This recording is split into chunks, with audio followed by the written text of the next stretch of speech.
Emma was only 18 when her life changed forever.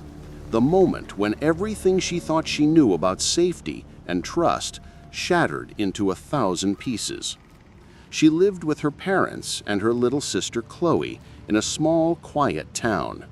From early childhood, Emma had been fascinated by cars. The idea of driving meant freedom, escape, and control over her own path.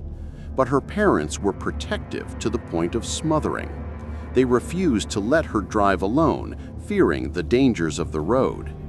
Every request Emma made was met with a firm, "not yet."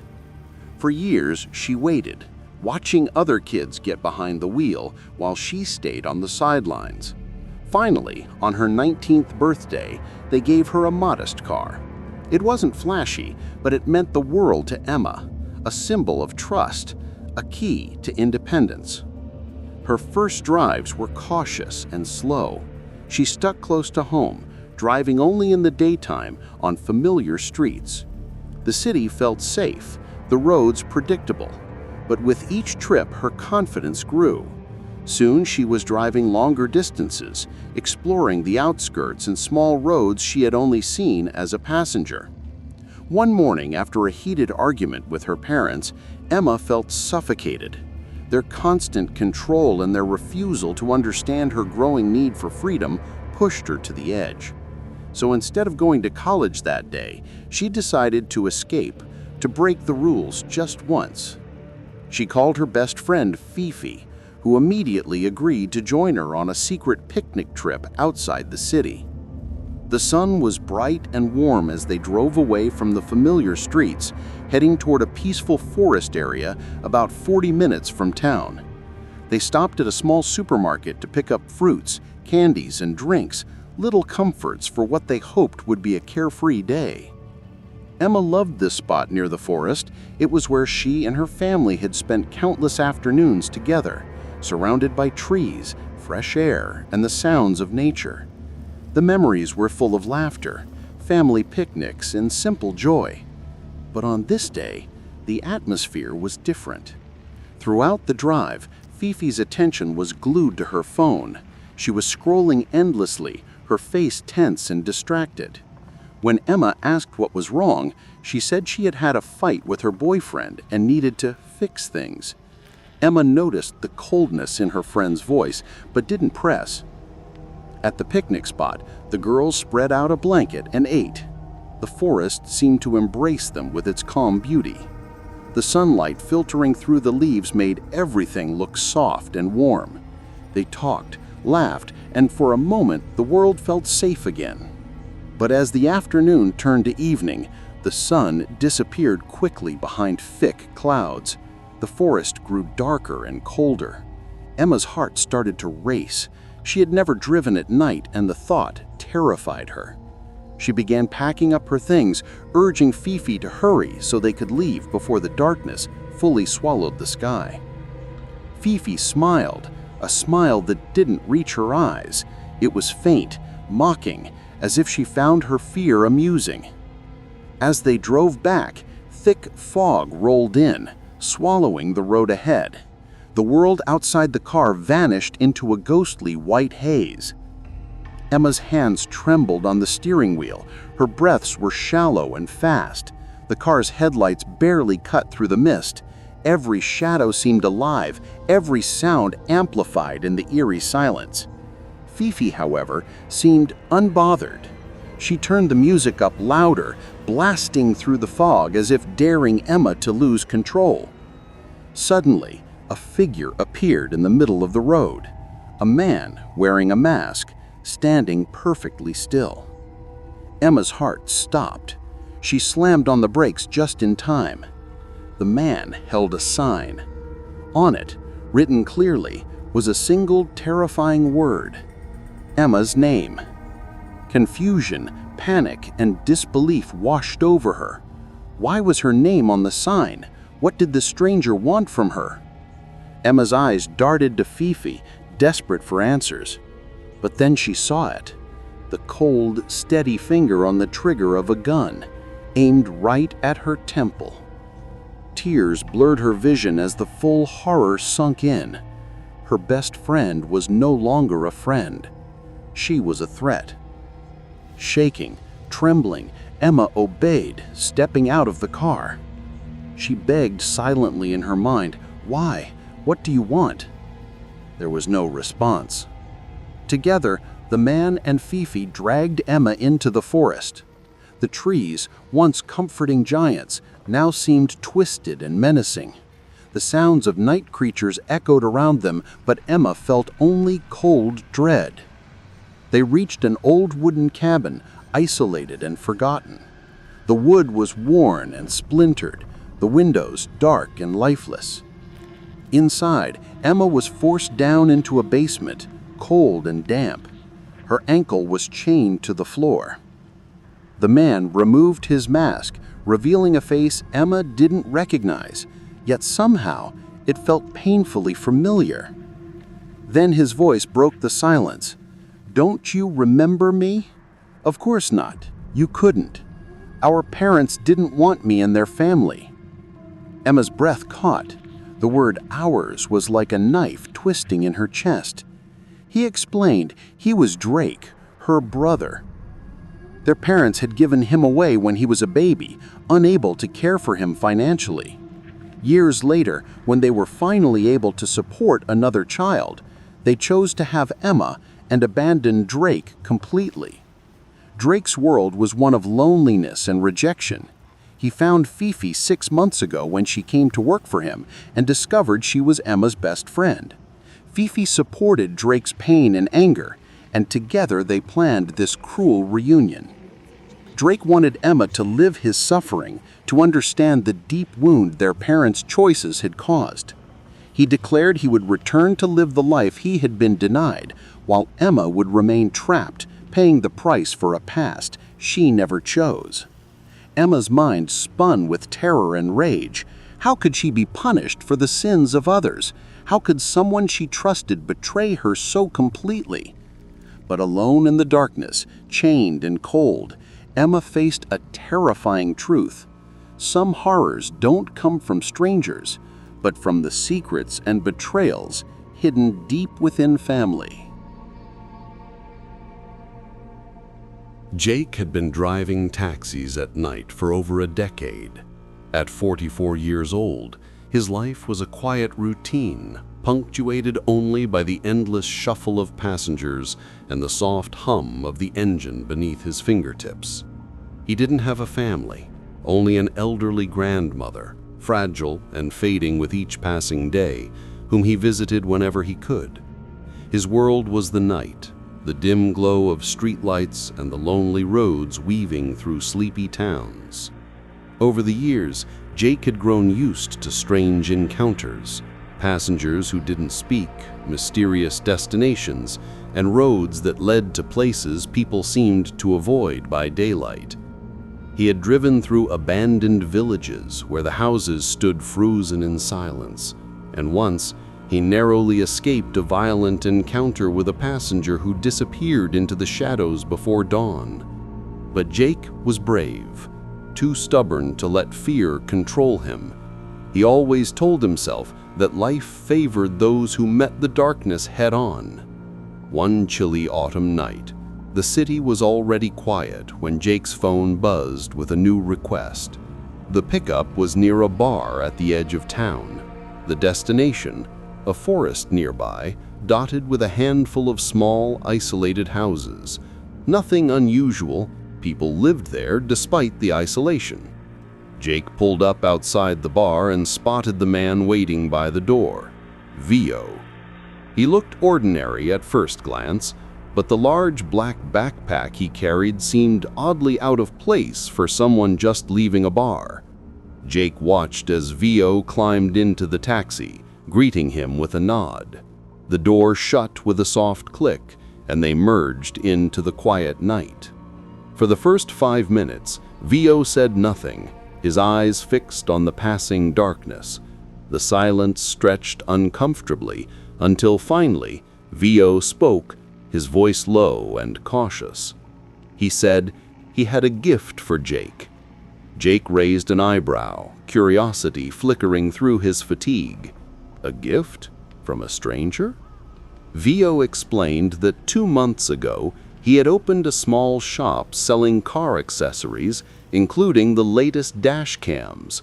But business failed quickly. Rent was too high, customers were few, and he had to close. What remained were 50 high-end dash cams of the brand Keedy, expensive, state-of-the-art devices Jake had only dreamed of affording.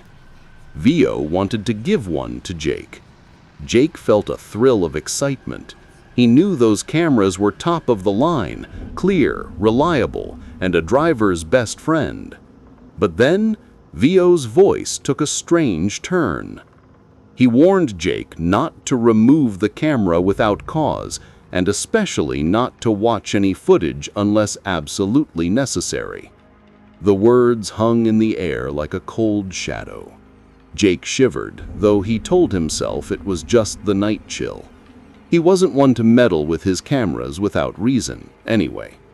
They continued down the road that sliced through the trees, deeper into the quiet forest. After 15 minutes, Vio asked Jake to stop at a small clearing beside an old wooden house. Without a word, Vio stepped out, nodded goodbye, and vanished into the darkness. Jake unpacked the camera and fixed it carefully to the windshield. That night, Jake took several more fares, driving through the empty streets, until finally he returned home around 10 a.m., exhausted but alive. 5 days passed. Every night, Jake woke just before 8, his body wired by years of habit. But this evening, as he opened his front door, the figure waiting for him was not a customer, but the town sheriff.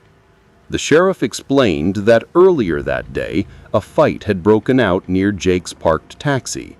Someone had noticed the dash cam and wanted to see if it had captured anything useful. Jake handed over the memory card willingly. 20 minutes later, the sheriff returned with the card, but the tension in the room was palpable. Curiosity gnawed at Jake's mind, and when the sheriff left, he inserted the card into his laptop.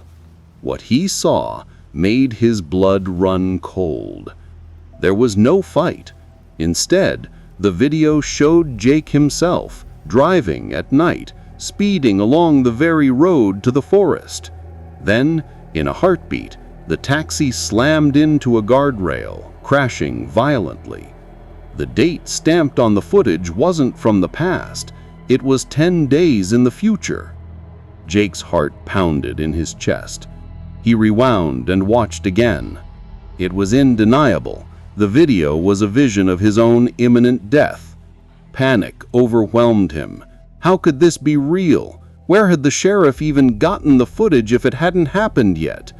Jake searched his records and found Vio's phone number. He called again and again, but Vio never answered. The days that followed were filled with dread and restless nights. Every sound made Jake jump. Every passing car seemed like a specter.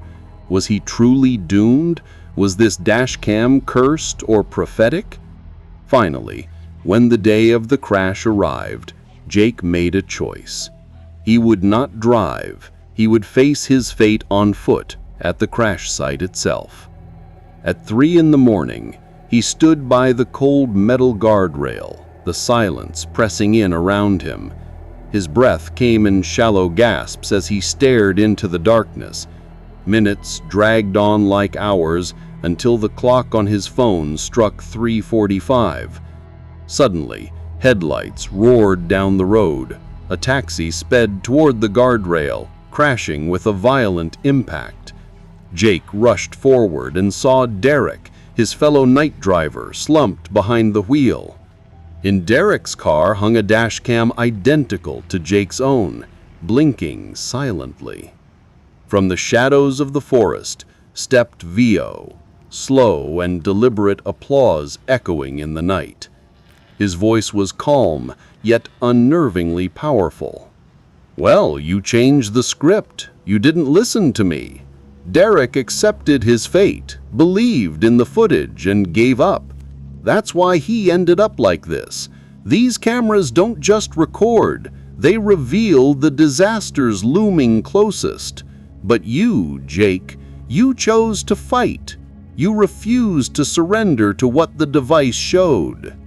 This device was made to cleanse the world of those who don't believe in themselves, who let technology dictate their fate.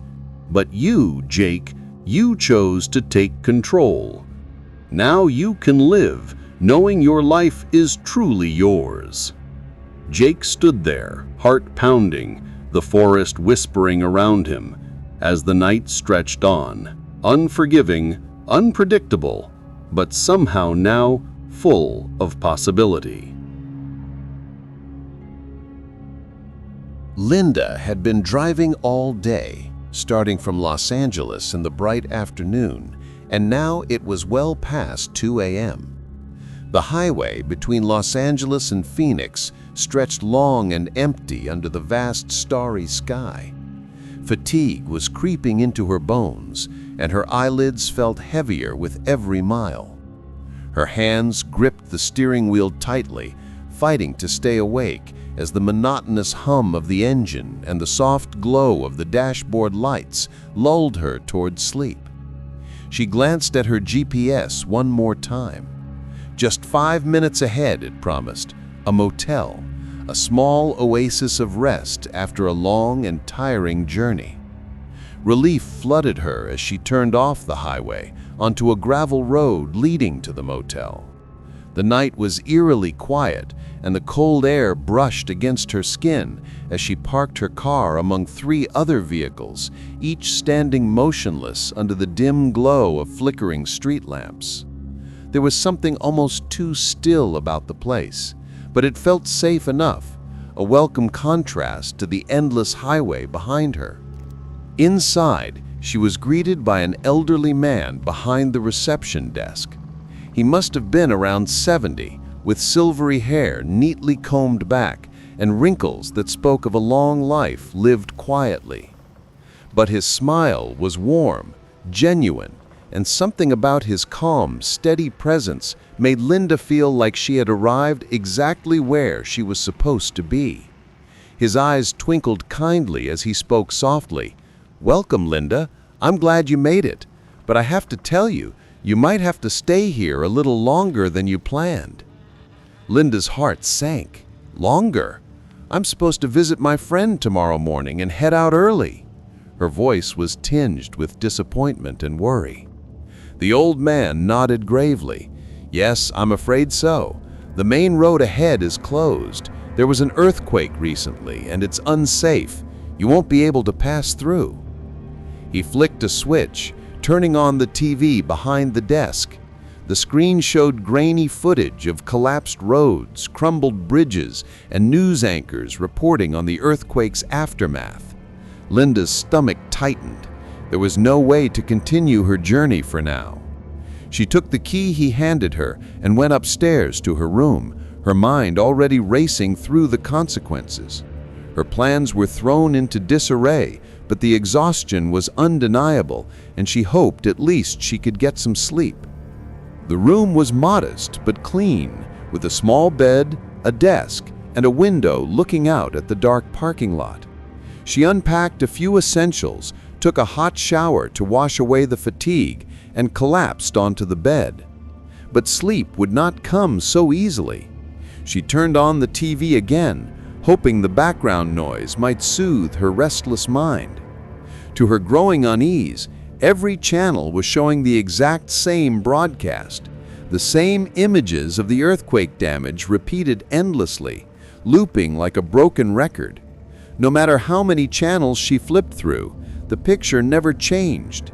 The same shots of twisted metal, cracked earth, and desperate people stuck in the aftermath. Her heart began to pound. This wasn't normal. Something was wrong. She bolted up from the bed and hurried downstairs to the reception desk. But it was empty. The old man had vanished without a trace. Panic gripped her chest. She tried the front door, locked. No matter how hard she pushed, It wouldn't budge.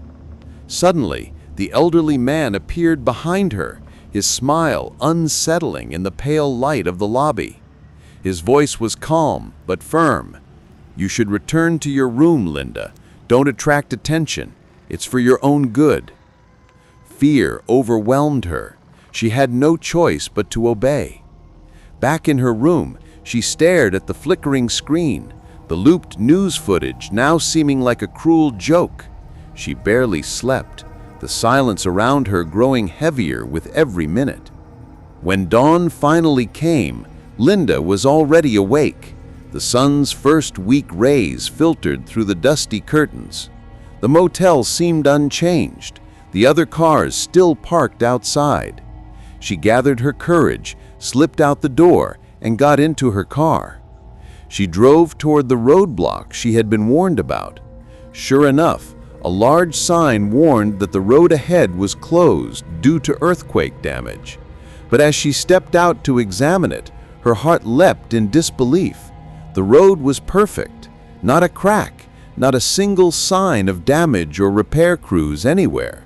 The pavement was smooth and intact, stretching far into the distance. Relieved, she got back in her car and drove past the sign, hoping to finally leave this strange place behind. But after another 15 minutes, dread returned. Up ahead, illuminated by the rising sun, was a building, the same motel where she had stayed the night. Her heart pounded fiercely. Was she going in circles? She tried to tell herself she was tired and imagining things. Maybe the road was longer than she thought. Still, she pressed on, hoping to find some way out. 30 minutes later, the same building reappeared before her. The parking lot was now empty. No cars, no people. Shaken but determined, Linda parked and walked inside. There was the old man again, sitting calmly at the reception desk, his smile unchanged. She demanded answers. Why was she trapped in this endless loop? Why had he lied about the road? How was this possible? The old man sighed deeply and finally revealed the truth. "This place," he said quietly, "is part of an experiment. Underneath the ground is a mechanism that rotates this entire section of Earth, the road, the motel, everything. No one can leave. You're stuck in a cycle, forever driving the same loop." Linda's mind reeled. Why? Why would anyone do this to me? The old man's eyes grew dark. "I'm only the caretaker. The one who controls this is a billionaire. Bored with his wealth, he created this to test how long a person can survive trapped in a loop with no help, no escape. It's a game for him, a cruel curiosity." Tears filled Linda's eyes as she realized the horror of her fate. There was no way out, no rescue, no end in sight. The old man's words hung heavy in the stale air. "You'll never leave," he said softly. "No one knows when or if the cycle will ever end."